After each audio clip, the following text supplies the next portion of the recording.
Fiber Transform Infrared Spectroscopy atau FTIR.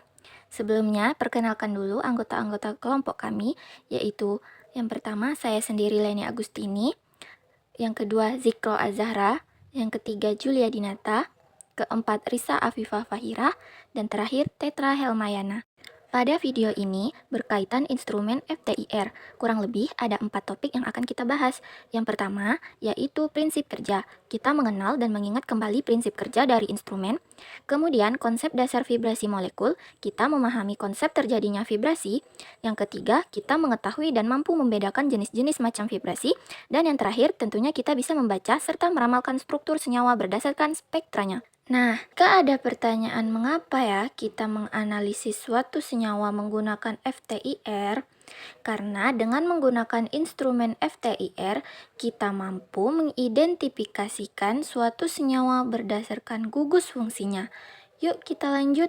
Nah, ini adalah penampakan dari instrumen FTIR itu sendiri. Nah, kalian masih ingat nggak sih terkait REM atau radiasi elektromagnetik?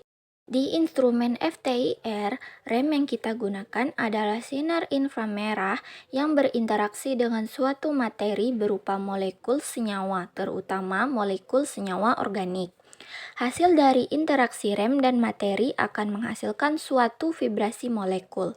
Hasil dari tumpukan dan penguatan vibrasi akan menghasilkan output berupa bilangan gelombang. Berkaitan dengan radiasi elektromagnetik, IR ini berada pada bilangan gelombang 12.800 sampai 10 per cm. Dibagi menjadi 3 daerah, yaitu pada daerah dekat, ada daerah pertengahan, dan juga ada daerah jauh. Untuk daerah pertengahan adalah daerah yang paling mungkin dan paling sering digunakan untuk mengidentifikasi khususnya senyawa organik. Nah, berkaitan dengan materi di sini berupa molekul senyawa. Nah, syaratnya ada 2 yang bisa diidentifikasi dengan instrumen FTIR. Yang pertama, senyawa memiliki ikatan kovalen, dan yang kedua, memiliki nilai momen dipol atau momen dipolnya tidak sama dengan 0. Oke, kita lanjut ke konsep dasar vibrasi. Nah, misalkan nih, kita punya 2 buah atom ya, kita beri warna yang berbeda, masing-masing atom memiliki massa. Kemudian, dia terikat satu sama lain di mana ikatan ini kita umpamakan suatu pair yang memiliki gaya sebesar K. Apabila salah satu dari atom kita tarik dan kita lepas ke arah atomnya yang lainnya, maka ini akan menimbulkan suatu gerak harmonik. Nah, gerak harmonik inilah yang bisa kita identifikasi dan hitung berdasarkan hukum Hooke, di mana frekuensi sebesar setengah pi akar dari konstanta gaya per mu, di mana mu adalah massa reduksi dari masing-masing atom. Kurang lebih seperti itu. Apabila antara atom yang saling bervibrasi memiliki massa atom yang ringan, nanti lembah dari gerak harmoni yang terbentuk itu lebih sempit dan juga tajam.